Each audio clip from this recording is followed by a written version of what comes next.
말씀대로. 네, 오랫동안 이걸 안 했더니 여러분들이 이제 나가시면서 문에서 저희가 인사를 하니까 말씀대로 그러면 눈만 멀뚱멀뚱 보시면서 나가시는 분들이 계시더라고요. 그 사이에 이제 새가족들. 오늘 새가족이 좀 많이 오셨습니다. 너무 감사하고요. 나가실 때 저희가 인사를 할 때 악수를 하면서 말씀대로 그럴 거예요. 사역자들이. 그러면 여러분들은 나가면서 뭐라 그래야 돼요? 네, 삽시다! 이렇게 최소한 저보다는 목소리 크게 해주셔야 됩니다. 아셨죠? 네. 다시 연습해 봅시다. 말씀대로. 삽시다! 그럽시다. 이렇게 꼭 삽시다. 네, 말씀대로 삽시다. 여러분 오늘 제목 신의 한 수라고 되어 있습니다. 여러분 신의 한 수가 무슨 말인지 아세요? 그러니까 아시는 분들이 있는데 모르시는 분들이 많은 것 같아요. 거의 다 이렇게 느낌은 알겠죠. 제가 바둑을 두진 않습니다만 이게 바둑 용어인 것 같아요.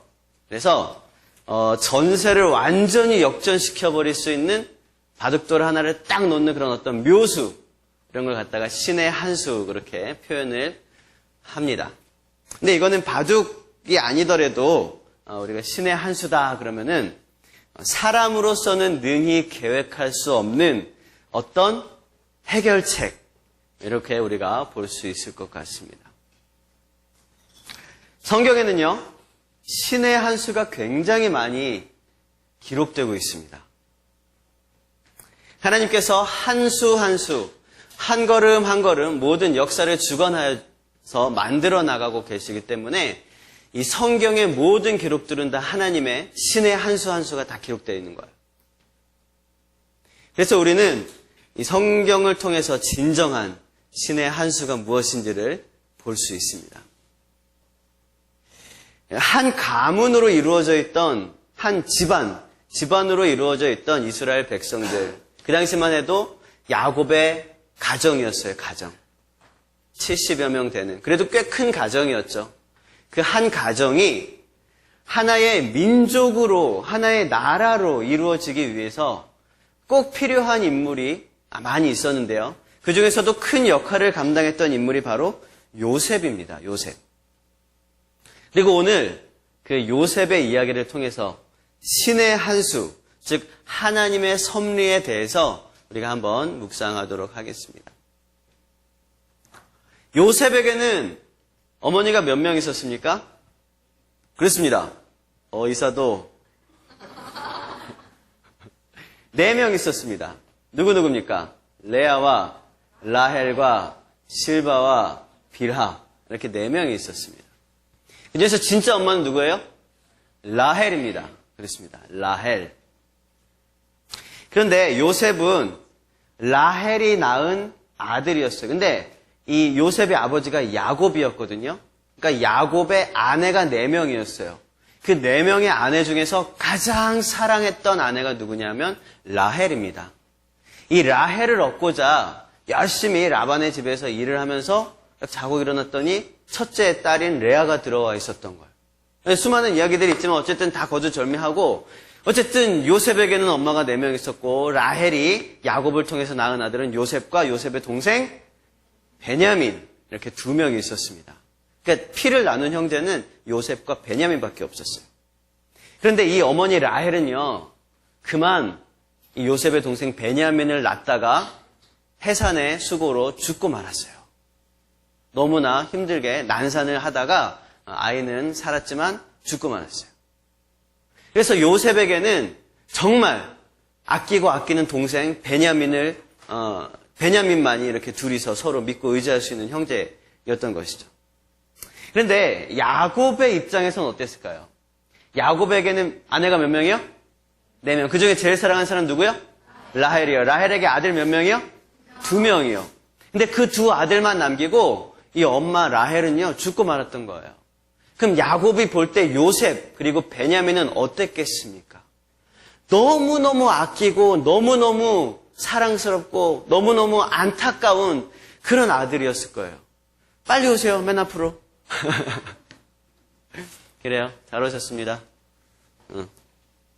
너무너무 안타까운 그런 아들이었어요. 이 요셉을 볼 때마다 요셉의 동생 베냐민을 볼 때마다 어떻겠어요? 라헬이 자꾸 생각나고 또 그 라헬에 대한 사랑 못다 준 그런 사랑들을 요셉과 베냐민에게 쏟아붓는 그런 관계였습니다. 그런데 그 사랑이 너무나 티가 나다 보니까 다른 3명의 다른 엄마들, 3명의 엄마들에 의해서 낳은 아들들이 총 10명이 있습니다. 그 10명의 아들들이 보기엔 어땠겠어요? 다 그 10명이 또 요셉의 다 형들이었어요. 12명의 아들 중에서 10명의 형들이 있고 그 다음에 마지막으로 요셉이 11번째, 그 밑으로 베냐민 2명 있었던 건데 10명의 형들은 아버지 야곱이 요셉만 너무너무 사랑하니까 시기와 질투가 너무너무 가득해 있었던 거예요. 결국 다른 형제들은요, 10명의 형제들이 아버지 야곱의 시선이 닿지 않는 곳에서 요셉을 이방 상인들에게 노예로 팔아버렸습니다. 어떻게 이런 일이 있을 수 있겠습니까? 노예로 팔아버렸어요. 이방 상인들은요, 요셉을 끌고 가서 애굽으로 갔습니다. 그래서 애굽에서 그곳에서 노예들을 사기 위해 기다리고 있는 노예 시장에 갔겠죠. 그곳에서 누군가에게 그 요셉을 노예로 팔았습니다. 그게 누굽니까? 보디발입니다. 보디발. 이 보디발은요, 애굽 왕의 바로의 친위 대장이었어요. 친위 대장이라 하면 바로와 굉장히 친한 대장이에요. 얼마나 가까운 관계였겠습니까? 바로의 그런 어떤 모든 안전을 지키는 그런 대장이었던 거예요. 그런 친위 대장에게 팔았어요. 그래서 이 요셉은 바로의 친위 대장 보디발의 집에 노예로 들어가게 되었습니다. 그런데 이게 바로 신의 한 수였던 거예요. 어떻게 거기서 보디발을 만났느냐 이거죠. 어떻게 거기까지 노예로 팔렸는데 애굽까지 갔으면 애굽에서 또 보디발을 어떻게 그렇게 만났느냐 이거죠. 이런 여러 가지 신의 한 수 한 수가 앞으로 몇 개가 더 나올 텐데 이게 쫙 연결돼가지고 하나님의 역사가 이루어지는 걸 보는 거예요. 요셉은요, 맨날 사랑만 받았습니다. 옷도 굉장히 특별한 옷만 입었어요. 온실 속의 화초와 같이 아끼고 일도 잘 안 했던 것 같아요. 10명의 형들은 저기 농장에 나가서 일하고 있는데 요셉은 도시락 들고 이제 형들 도시락 주러 가기도 하고 막 그랬었던 거거든요. 그러니까 너무너무 아끼고 사랑받으면서 자라가다가 갑자기 날벼락과 같은 일이 생긴 겁니다. 주인집의 아들이었어요. 가장 사랑받는 아들이었는데요. 곱게 자란 그 아들이 갑자기 다른 집의 종이 된 거예요. 온갖 굳은 일을 다 해야 되고 손에 물을 묻혀야 하는 그런 종이 되어버린 거예요. 하루아침에. 하지만 요셉은요, 그런 상황에서도 어떤 불평과 불만 없이 하나님의 함께 하심을 기다리고 믿고 확신하면서 한 걸음 한 걸음을 정직과 순종으로 나아갔습니다. 결국 그는 보디발에게 인정을 받았어요. 보디발은 몸에 발만 있는 사람을 보디발이라 그러면. 자, 보디발에게 인정을 받았다고요. 여러분 정신을 차리세요. 자, 보디발에게 인정을 받아서 바로 왕의 친위 대장 보디발의 가정 총무가 되었습니다. 어마어마한 거거든요. 그 당시에 이 보디발이 애굽에서 영향력을 미칠 수 있는 힘은 어마어마한 것이었습니다. 그 가정에서 그 가정의 모든 집과 밭과 농장과 모든 소유물들을 관리하게 되는 가정 총무가 되었다는 거예요. 그러니까 보디발이 자기의 아내를 제외하고는 다 그의 손에 맡긴 거예요. 요셉의 손에다 맡긴 거예요. 대리인이 된 거예요. 그 집의 집사라 그러잖아요. 그 집의 집사장이 된 거예요. 가정 총무가 되었습니다. 하나님께서는요, 요셉이 관리하기 시작한 그 집의 모든 밭과 농장과 모든 목축들 또한 모든 소유물들에 하나님께서 직접 복을 내리시기 시작했습니다. 그러니까 보디발이 눈으로 보는 거예요. 요셉이 관리하기 시작하면서 이 소유물이 점점 늘어나고 막 부흥하고 막 이렇게 막 성장하는 것들을 보는 거예요. 그러니까 보디발이 보기에 얼마나 요셉을 예쁘게 봤겠습니까? 야, 정말 대단한 사람이다, 저 사람. 정말 믿고 신뢰하고 있었습니다. 승승장구였습니다. 이제 요셉은요, 이전의 삶보다 훨씬 더 풍요로운 삶을 누리게 되었습니다. 사실 이전에 아버지와 살 때는요, 물론 아버지의 사랑을 받고 부족한 것 없이 살았지만 그래도 늘 형들의 구박과 핀잔이 뒤따랐고요. 눈치가 뒤따랐고요. 또 아무리 부족한 게 없었다고 해도 한 가문의 일원으로서 족장 사회의 그런 어떤 한 아들이었을 뿐이었습니다. 그러나 이제는 한 나라의 친위 대장의 집에서 그의 모든 소유를 자기 것처럼 관리할 수 있는 그런 가정 총무가 된 것입니다. 훨씬 더 승진하게 된 거거든요. 훨씬 더 세상의 가치로 볼 때 성공하게 된 거거든요. 그런데 요셉을 향한 하나님의 계획은요, 거기서 멈추는 게 아니었습니다. 요셉을 향한 하나님의 계획은 요셉을 통해서 이 약속된 야곱의 모든 가문이 나라가 되고 민족이 되어서 하나님의 귀한 역사를, 귀한 사명을 감당하는 그런 족속이 되기 위한 것이 요셉을 향한 하나님의 계획이었어요.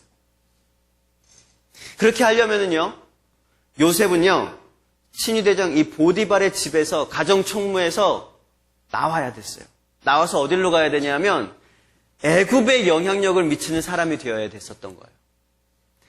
이 보디발의 집안에서만 영향력을 미치는 게 아니라 애굽 전체에 영향력을 미치는 사람이 되어야 되는 거예요. 그러려면 이 보디발의 집에서 나와야 되는 거예요. 굉장히 아이러니하게도 한 가정의 가정총무에서 한 나라의 총리가 되기 위해 하나님께서 예비하신 통로는요, 감옥이었습니다. 감옥. 그리고 정직하고 순결하고 신실한 이 요셉이 감옥에 가기 위한 방법은 딱 하나밖에 없었던 거예요. 억울한 누명. 이거 말고는 감옥에 갈 일이 없는 거예요. 그래서 하나님께서는요, 요셉의 삶에서 또 하나의 신의 한 수를 딱 두었습니다.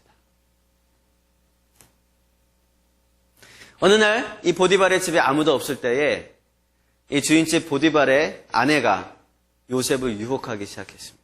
주인집 아내예요. 안주인. 사실 그렇게 유혹한 것은 하루 이틀이 아니었어요. 꾸준히 그렇게 유혹해 왔지만 요셉은 넘어가지 않았습니다. 그런데 그날은 집 안에 사람이 아무도 없었어요. 그 보디발의 아내가 요셉의 옷을 딱 잡았습니다. 그리고 나와 동침하자. 유혹을 했습니다. 요셉은요, 그 모든 유혹을 뿌리치고 옷을 그냥 뺏겼어요. 옷을 뺏겨버렸습니다. 그래서 놔두고 그냥 뛰어나와 버렸습니다. 이 주인집 아내가 얼마나 수치스러웠겠습니까? 그래서 요셉을 향한 어떤 그런 애절한 사랑은 분노로 바뀌게 됐어요. 막장 드라마죠. 그래서 어떻게 됐습니까? 그 자리에 소리를 꽉 질렀습니다. 집 밖에 있는 신하들이 막 다 들어왔어요. 하인들이. 무슨 일입니까? 이 나쁜 놈이 나를 겁탈하러 들어왔다. 내가 소리 질렀더니 도망가서 내가 옷을 붙잡았다. 이렇게 거짓말로 막장 드라마를 썼어요. 그리고 이 모든 상황을 보디발에게 거짓으로 그렇게 보디발의 아내가 이야기했습니다. 보디발은 아무것도 모른 채 정말 신뢰하고 있던 요셉이 나의 뒤통수를 때렸구나. 너무너무 분노해서 이 요셉을 감옥에다 집어넣습니다. 근데 보디발이 누구라 그랬습니까? 애굽의 왕인 바로의 친위 대장이라 그랬습니다. 바로의 최측근에 있어서 바로를 보호하는 친위 대장이었어요. 그러다 보니까 이 보디발이 관리할 수 있는 감옥이 있었는데 그 관리할 수 있는 감옥에는 왕을 향해서 어떤 잘못을 저지른 사람들을 데려다가 넣는 감옥을 이 보디발이 관리할 수 있었던 거예요. 그래서 그 감옥에다가 요셉을 집어넣습니다. 그런데 정말 신기한 일이죠. 요셉은 가는 곳곳마다 어딜 가든지 인정받고 은혜를 입고 그렇게 되는 거예요. 심지어는 감옥에 갔는데도 그 간수장에게 인정을 받았어요. 와, 저 사람 신실한 사람이구나. 그래서 그 감옥의 모든 죄수들을 요셉의 손에 넘기고요. 모든 사모 행정들을 그 요셉의 손에 넘겼습니다. 그리고 그곳에, 그 감옥에 또 하나의 신의 한 수가 있었습니다. 그 감옥에서 누구를 만납니까? 바로와 직접적으로 닿는 신하들, 술을 맡은 술 관원장과 떡을 맡은 떡을 굽는 떡 관원장 두 명이 그 감옥으로 들어오게 되죠. 그리고 그곳에서 꿈을 꾸게 되고요. 그 꿈을 요셉이 정확하게 해몽을 하게 됩니다. 그리고 그 해몽대로 술 맡은 관원장은 복직이 되어서 다시 왕의 곁으로 가게 되고 떡 굽는 관원장은 죽임을 당하게 됩니다. 그리고 술 맡은 관원장은 요셉에 대해서 까맣게 잊어버리고 말아요. 2년이 지난 후에 애굽왕 바로가 신기한 꿈을 꿉니다. 2년 동안 요셉은 어디 있습니까? 감옥에 있어요. 아름답고 살찐 7마리의 암소가 나일 강가에 있었습니다. 너무나 평화롭게 있었습니다. 근데 뒤에서 갑자기 삐쩍 마르고 쇠한 7마리의 암소가 비틀비틀거리면서 와요. 그러더니 이 살찐 암소 7마리를 잡아먹는 겁니다. 바로가 깜짝 놀라서 눈을 떴습니다. 꿈이었어요. 너무나 뒤숭숭한 꿈이었어요. 그러고는 다시 잠이 들었습니다. 한 나뭇가지에서 7개의 이삭이 나오는데 그 이삭이 다 너무 튼실하고 풍성하게 잘 열매가 맺어졌습니다. 근데 그 뒤에 또 7개의 이삭이 나오는데 너무나 삐쩍 마르고 동풍에 마른 그런 삐쩍한 7가지의 이삭이 나왔어요. 근데 이삭이 이 삐쩍 마른 이삭이 튼실한 그 이삭을 잡아먹었더라는 거죠. 이삭이 어떻게 잡아먹는지 모르겠어요. 어쨌든 잡아먹었어요. 그리고 바로는 또 깜짝 놀라서 꿈에서 깨어났습니다. 너무너무 뒤숭숭해서 그 바로가 다스리는 애굽과 모든 인근에 있는 점술가들과 또 지식 있는 사람들을 다 불러 모아서 꿈을 이야기했습니다. 이게 무슨 뜻이냐 대체? 해석을 좀 해라. 아무도 그것을 해석하지 못했습니다. 그때 바로 곁에서 술을 따르는 술 맡은 관원장이 불현듯이 떠오르는 사람이 있었겠죠. 누굽니까? 요셉입니다. 관원장은요, 바로에게 요셉에 대한 이야기를 했고요. 곧이어 요셉은 바로 앞에 드디어 바로와 만나게 되었습니다. 하나님의 그 신의 한 수가 모여서 드디어 바로와 요셉이 대면을 하게 됩니다. 바로는 꿈 이야기를 했습니다. 요셉은 하나님이 당신에게 바로에게 이 꿈을 통해서 앞으로 일어날 일을 보여주셨군요. 그리고 그 꿈을 굉장히 정확하게 해명을 했습니다. 어떤 꿈이었습니까? 7년간의 풍년, 그리고 그 이후에 7년간의 흉년이 있을 것이라는 해석이었어요. 그러면서 굉장히 지혜로운 사람 한 명을 세워서 이 7년 동안에 잘 저장을 하고 뒤에 있는 흉년 7년을 대비해야 할 것입니다. 라고 슬쩍 흘렸어요. 그랬더니 바로가 어떻게 했겠습니까? 그래, 내가 보기에 너만한 사람 없다. 그리고 그 자리에서 전체 애굽의 총리가 되었습니다. 말 한마디로. 그때 요셉의 나이 몇 살? 30살. 29살까지 감옥에 있었습니다. 하루 이틀 전까지 감옥에 있었어요. 30살이 딱 됐을 때 30살. 지금 85년생들이 30살인가요? 아닌가요? 그래요. 나도 30살 때 총리 못했어. 괜찮아요. 30살이 되었을 때 29살 때까지 감옥에 있다 하더라도 하나님의 신의 한 수가 주어지면 30살의 총리가 되는 것이 하나님의 뜻입니다. 하나님의 역사예요. 하나님의 계획입니다. 그리고 바로의 꿈을 해몽한 대로 그때부터 7년 동안 어마어마한 풍년이 이어졌습니다. 요셉은 총리로 있으면서 이 풍년의 소출을 계속해서 거두어서 각 지역마다 창고를 만들고 음식들을 저장하기 시작했어요. 그 창고의 수가 얼마나 많았는지 이제 요셉이 이제 기록을 하고 세어보려고 그랬는데 세다가 너무 많아서 세다 말았다고 성경에 그렇게 써 있습니다. 성경에 세다가 말았다 이렇게 써 있다니까요. 42장 49절에 그렇게 되어 있습니다. 이렇게 어마어마한 풍년이 다 지나고 나서 이제 무엇이 시작합니까? 흉년이 시작합니다. 몇 년 동안? 7년 동안. 이제 7년 동안 흉년이 시작하는데 그 흉년은 말할 수 없는 흉년이었습니다. 흉년이 첫 해가 시작되었어요. 그 흉년은요, 애굽 땅에만 흉년이 일어난 것이 아니라 애굽 근처에 있는 모든 지역들에 다 흉년이 있었습니다.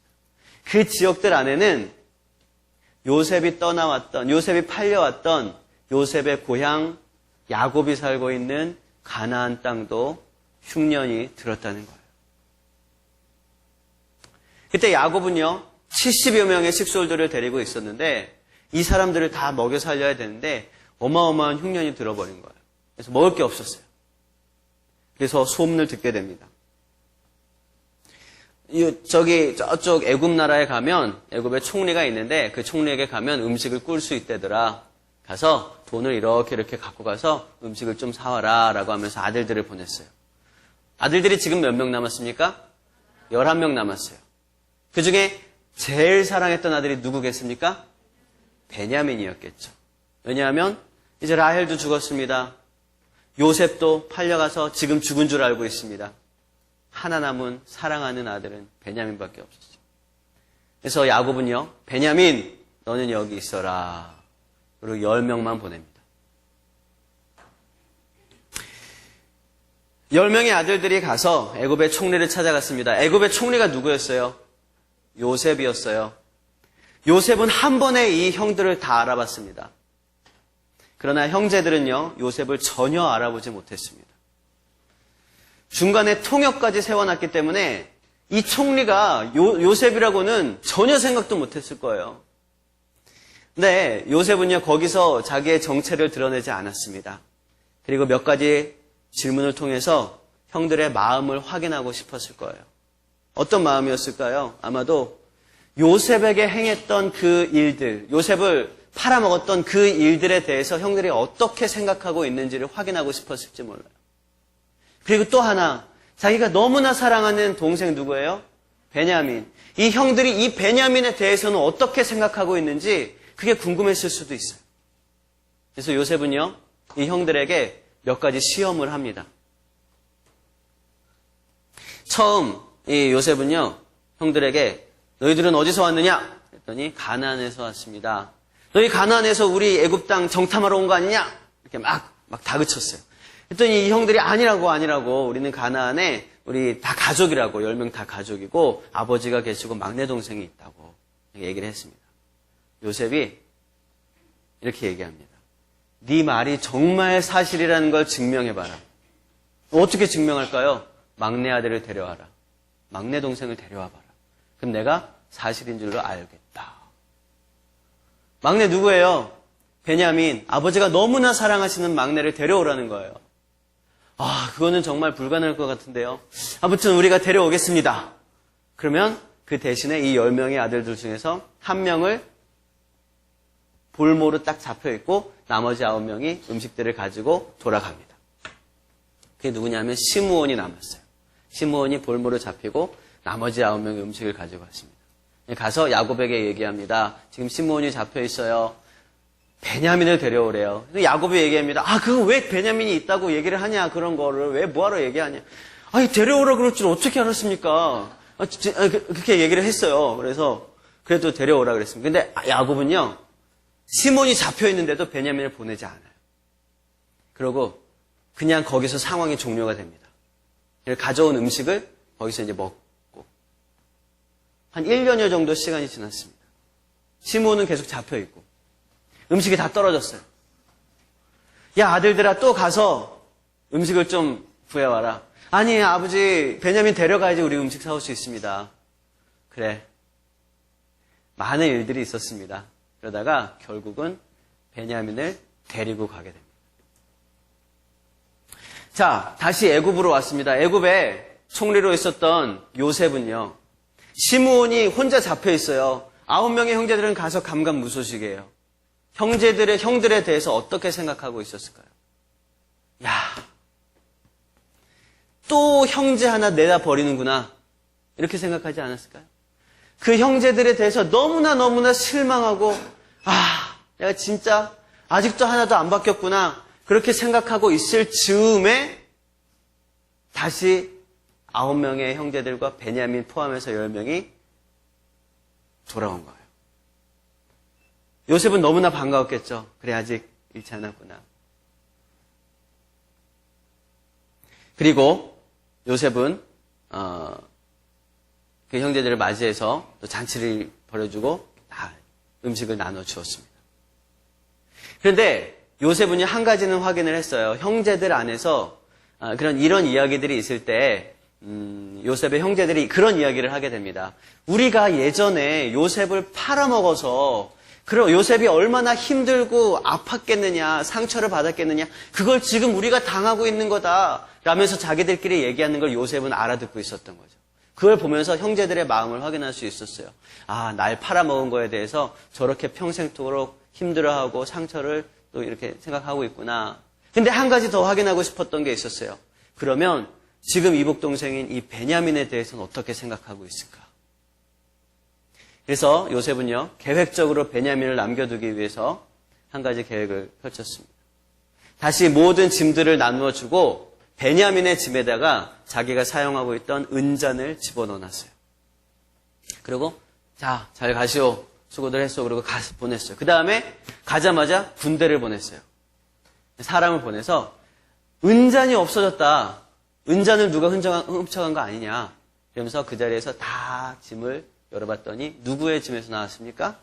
베냐민의 짐에서 은잔이 나왔습니다. 요셉은요, 베냐민 너만 여기 남고 포로로 남고 나머지는 집에 돌아가라. 형제들은 어땠을까요? 큰일 난 거예요. 형제들은 진짜 큰일 난 거예요. 요셉 대신하는 그 아들 베냐민인데 정말 큰일 난 거예요. 그때 요셉에게 총리에게 나선 아들이 누구냐면 유다입니다. 넷째 아들 유다가 그 총리에게 나가서 이렇게 얘기합니다. 내가 정말 죽으면 죽으리라는 마음으로 당신 앞에 얘기를 하는데 이번만큼은 들어주십시오. 우리 아버지가 이러해서 베냐민 정말 사랑합니다. 이 베냐민만큼은 우리가 놓고 갈 수 없습니다. 하면서 차라리 내가 종으로 남겠습니다. 요셉은 거기서 이 형제들의 마음, 베냐민을 향한 형제들의 마음을 확인할 수 있었습니다. 그리고 그제서야 요셉은 정체를 드러내죠. 주위에 있던 애굽 신하들을 다 물리고 펑펑 울면서 형들에게 나갑니다. 형님들, 내가 그 옛날 당신들이 팔았던 요셉입니다. 펑펑 울면서 자기의 정체를 드러내고 그게 오늘 읽은 45장 1절부터의 말씀입니다. 오늘 5절만 읽었죠? 5절 말씀 읽었습니다. 우리 5절 말씀 다시 한번 읽어보겠습니다. 시작.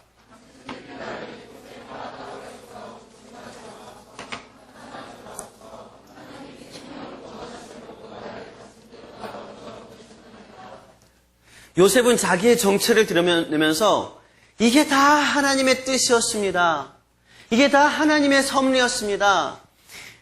여러분을 살리기 위해서 여러분 대신에 나를 먼저 이 땅에 보내셨습니다. 라고 요셉이 이야기했습니다. 그 고백을 요셉의 입술을 통해서 하게 된 거죠. 여러분, 뭐가 계속 막히고 안 되고 억울하고 오해가 일고 그럴 때는 분명히 하나님의 뜻이 있습니다. 그 안에서 인위적으로 풀려 하지 말고 그 안에서 자기의 욕심을 가지고 자기의 이기적으로 그렇게 풀려 하지 말고 하나님의 뜻에, 하나님의 섭리에, 하나님의 기쁨을 위해, 하나님의 영광을 위해서 하나하나 선택해 나가고 때론 내가 손해보고 때론 내가 오해를 받고 때론 내가 억울할지라도 그렇게 나아갈 때에 우리는 마지막에 이거 다 하나님이 하신 겁니다 라고 고백할 수가 있게 되는 것입니다. 여러분, 뭔가 안 될 때는 그 안에 하나님의 뜻이 있습니다. 뭔가 하나님의 섭리가 있기 때문에 우리의 길들이 막히는 거예요. 사람의 생각이랑 다르게. 정직하게 하나님을 경외하는 자는 분명히 하나님의 섭리 안에서 하나님께 크게 쓰임을 받는 도구가 될 것입니다. 여러분, 요셉의 형제들과 요셉의 모든 가족들은 요셉을 통해서 그 흉년 가운데서 구원을 얻게 됩니다. 음식을 갖게 되고요. 그들이 모두 다 요셉이 거하고 있는 애굽 땅으로 이주해 오게 됩니다. 요셉이 이야기하거든요. 이제 흉년 2년 지났습니다. 앞으로 5년 남았습니다. 그 땅에 있다가는 다 굶어 죽을 겁니다. 아버지를 모시고 오십시오. 다 이렇게 마차랑 어마어마하게 해서 보냈어요. 이렇게 갔다가 아버지 모시고 올라옵니다. 그런데 여러분, 이 요셉의 가족 모두가, 야곱의 가족 모두가 하나님의 은혜를 입고 구원을 받게 되었는데 그 중에서 하나님께 쓰임받은 사람은 누굽니까? 요셉입니다. 물론 은혜를 받게 된 것도 굉장히 중요하지만 우리는 더 나아가서 하나님께 쓰임받는 사람이 되어야 돼요. 왜냐하면 요셉은 하나님의 살아계심을 항상 믿고 하나님께서 함께 하신다는 것을 항상 믿고 신뢰하고 깨닫고 그 말씀에 순종해서 나갔기 때문입니다. 그렇기 때문에 억울하게 형제들에 의해서 팔려가기도 하고 또 억울하게 누명을 쓰고 감옥에 가기도 해도 그래도 견디고 하나님의 말씀을 붙들고 신실하게 그렇게 나아갔던 거예요. 여러분, 억울하고 답답한 일들, 누명을 쓰거나 오해를 입거나 손해를 보는 일들이 있다 하여도 여러분, 하나님의 섭리를 기억하시면서 기대하고 기다리시길 바랍니다. 하나님은 마치 모자이크처럼 이 세상의 모든 일들을 하나하나 조각조각 엮어가고 계십니다. 누군가의 잘못을 책망하기 위해서 누군가에게 상을 주실 때도 있고 누군가의 악한 마음을 다스리시기 위해서 더 악한 사람을 사용하실 때도 있고 또 누군가 선한 사람을 축복하기 위해서 악한 사람을 어떻게 또 이렇게 사용하실 때도 있고 모든 사람들은 하나님께 어떻게든지 쓰임을 받고 있다는 것입니다. 그런데 여러분, 악한 역할로 쓰임받기를 원하십니까? 선한 역할로 쓰임받기를 원하십니까? 가룟 유다는요, 악한 역할로 쓰임받았던 대표적인 인물입니다. 그가 예수님을 팔지 않았어도 예수님은 십자가에 달렸을 것입니다. 그러나 가룟 유다의 악한 마음 때문에 그는 악하게 쓰임받고 말았던 거예요. 요셉의 형제들도 마찬가지였어요. 요셉의 형제들이 요셉을 팔아먹지 않았다 할지라도 이 야곱의 이 가족들은요, 그 흉년에 구원을 받게 되었을 것입니다. 어떻게든지 하나님의 역사가. 그러나 요셉의 형제들의 그런 악한 마음 때문에 시기와 질투, 욕심, 그런 악한 마음들 때문에 악한 역할을 감당하게 되었던 거예요. 여러분, 성경 말씀에 보시면 정말 영문을 알 수 없는 고난을 받은 사람이 있습니다. 누굽니까? 욥. 이 욥은요, 욥기 1장에 보시면 하나님 나라에서 큰 이제 회의가 일기 시작하였다. 거기에는 많은 천사들도 없고 거기에는 사단도 왔다. 이렇게 시작을 하고 있습니다. 그런데 욥은요, 하나님 나라에서 그 회의가 있었던 걸 알았을까요? 몰랐을까요? 몰랐겠죠. 몰랐습니다. 전혀 모르고 그냥 어느 날 보니까 이런저런 막 고난들이 막 밀려오는 거예요. 이게 사단의 시험인지 하나님의 징계인지 뭔지도 모른 채 그런 고난들을 막 당했습니다. 근데 욥이 이 시련들을 당하게 된 이유가 뭐였습니까? 이유는 욥이 의인이었기 때문에 그래요. 욥이 너무나 의인이니까 사단이 보고 저 축복 때문에 그렇게 의인이 된 겁니다. 라고 하나님한테 얘기해서 막 재앙을 주기 시작한 겁니다. 욥이 의인만 아니었어도 사단은 그냥 둬도 되는 사람이었을 거예요. 근데 욥이 너무나 의인이었기 때문에 사단이 막 공격을 했었던 겁니다. 여러분, 사단이 공격합니까? 안 합니까? 다행이네요. 다행이에요. 여러분 삶 속에서 사단이 공격 안 하면 점검해 봐야 돼요. 사단이 공격 안 해도 되는 사람이라면 점검해 봐야 돼요. 사단의 공격이 있을 때, 아, 그래, 내가 잘하고 있구나. 그래, 사단이 나를 그냥 두면 안 되는 사람이구나. 알 수 없는 억울함과 누명, 막 오해, 막 이런 것들이 쌓여서 도저히 정말 신의 한 수가 없이는 그냥 나 완전히 넉다운이 될 것 같을 때, 그래, 덤벼라. 사단이 나를 그냥 두면 안 되는 사람인가 보구나. 의로운 욥은요, 마지막까지 하나님을 원망하지 않았습니다. 무슨 뜻이 있겠지. 하나님의 섭리가 있겠지. 이렇게 생각하면서 고난을 다 받아들였습니다. 결국 욥은 이렇게 고백합니다. 욥기 42장에 보면 내가 주께 대하여 귀로만 듣기만 하였사오나 이제는 눈으로 주를 배움나이다. 내가 지금까지 귀로만 하나님에 대해서 들었습니다. 하나님에 대한 지혜와 지식은 있었습니다. 그러나 이제 눈으로 주님을 뵙습니다. 이게 무슨 말입니까? 이제 내가 하나님을 경험하게 되었습니다. 여러분, 설교나 말씀이나 여러분들의 부모님의 간증이나 여러분들의 친구들 혹은 영적 멘토들의 그런 영적인 간증들이 있을 거예요. 귀로만 들어왔다면 이제 여러분 눈으로 하나님을 보실 수 있는 저와 여러분 되시길 바랍니다. 욥은 그것을 고백한 거예요. 지금까지는 계속 귀로만 들었습니다. 이제는 나의 삶 속에서 진짜 나를 역사하고 계신, 나를 주관하고 계신 하나님을 눈으로 보았습니다. 결국 하나님께 영광 돌릴 수 있는 사람은요, 하나님의 역사, 하나님의 섭리 가운데 쓰임받는 사람입니다. 여러분, 요셉의 형제들이 만약에 이렇게 고백할 수 있었을까요?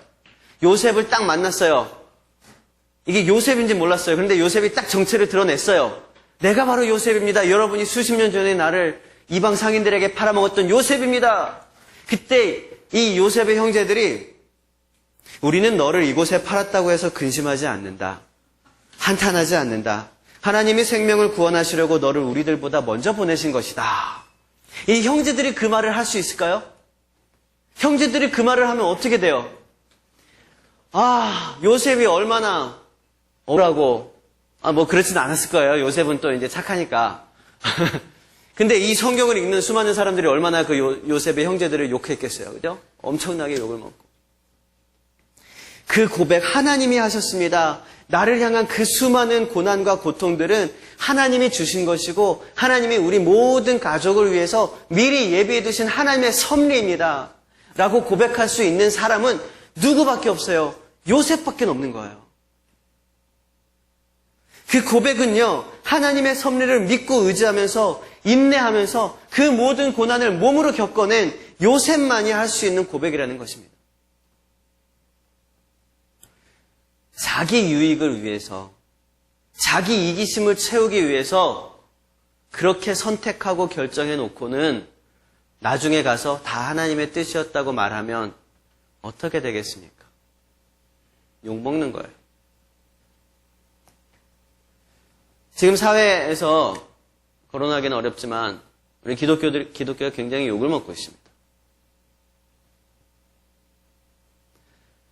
이 기독교가 자기 이익을 위해서 행동하고 세상 속에서 어떤 권력에 편중되기 위해서 치우치기 위해서 노력해 나가고 그런 것들이 믿지 않는 사람들이 다 보는 거예요.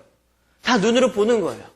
기독교가 그렇게 썩어져 가고 점점 타락해 가는 것을 이 세상 사람들이 보고 있었습니다. 마치 요셉의 형제들과 같이 자기 이익을 위해서 시기와 질투를 다스리기 위해서 자기 욕심을 위해서 막 어떻게 하고 이런 것들을 다 눈으로 보았던 것입니다. 그런데 그들의 입에서 뭐라 그랬냐면 이게 다 하나님의 뜻이었다. 하나님의 섭리였다라고 이야기를 하면 어떻게 되겠습니까? 물론 그 한 사람이 그렇게 살아왔다는 건 아니에요. 하지만 우리는 이걸 통해서 기독교 전체를 봐야 되는 거예요. 교회 전체를 봐야 되는 거예요. 지금 이 세상이 그 한 사람한테만 뭐라 하는 게 아니라 교회에다가 뭐라 하고 있는 거예요. 너네 왜 삶은 그렇게 살면서 너네 왜 지금까지 이렇게 너네 욕심만 추구해 왔으면서 말만 그렇게 살아있냐? 입만 살아있냐? 물론 이 모든 건 하나님의 뜻입니다. 하지만 그걸 하나님의 뜻을 하나님의 뜻이라고 고백할 수 있기 위해선 우리의 삶이 먼저 하나님의 뜻대로 살아가는 삶을 살아가야 돼요. 그것이 오해받고 억울하고 누명쓰고 손해보는 삶이라 해도 그렇게 살아갈 때에 이 세상 사람들이 우와, 성도들은 저렇게 살아가는구나. 성도들은 좀 부족하고 오해받고 좀 손해봐도 하나님의 뜻이라면 저렇게 살아가는구나. 그렇게 인정된 다음에 성도들이 이게 하나님의 뜻입니다라고 얘기하면 그 누구도 부정하지 못할 것입니다. 여러분 먼저 그렇게 삶으로 살아가시길 바랍니다. 그 삶은 결코 쉬운 삶이 아닙니다. 요셉과 같이 억울하고 누명도 쓰고 정말 이 신의 한 수가 없이는 한순간 숨도 못 쉴 만한 그런 삶이 바로 하나님의 뜻, 하나님의 역사하심에 순종해 나가는 삶이에요. 손해보는 삶이에요. 세상의 가치로는 정말 택하고 싶지 않은 삶이에요.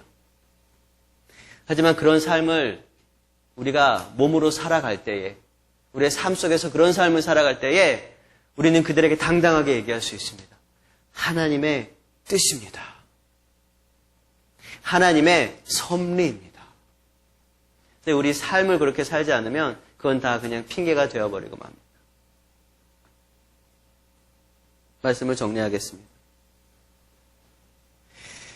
하나님은요, 예수님을 보내셔서 우리의 죄를 대속해 주셨습니다. 그것을 보면서 우리는 이렇게 말할 수 없습니다. 아, 우리는 죄를 지을 수밖에 없는 존재야.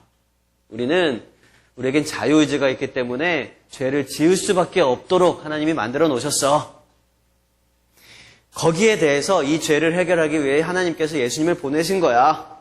그러니까 우리는 당연히 죄를 지을 수밖에 없는 존재고 그 죄는 당연히 예수님 아니고서는 할 수 없으니까 하나님의 그 뜻과 섭리는 그 예수님을 통해서 이루어지게끔 돼 있는 거야. 이거 사실입니다. 진리예요. 하지만 우리의 고백은 차마 그렇게 고백할 수 없게 되는 것입니다. 우리는 뭐라 그럴 수밖에 없습니까? 오 주님, 나의 죄 때문에 주님이 못 박혀 죽으셨고요.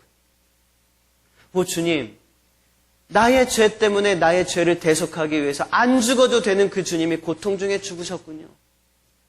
그렇게 고백할 수밖에 없는 게 우리의 고백입니다.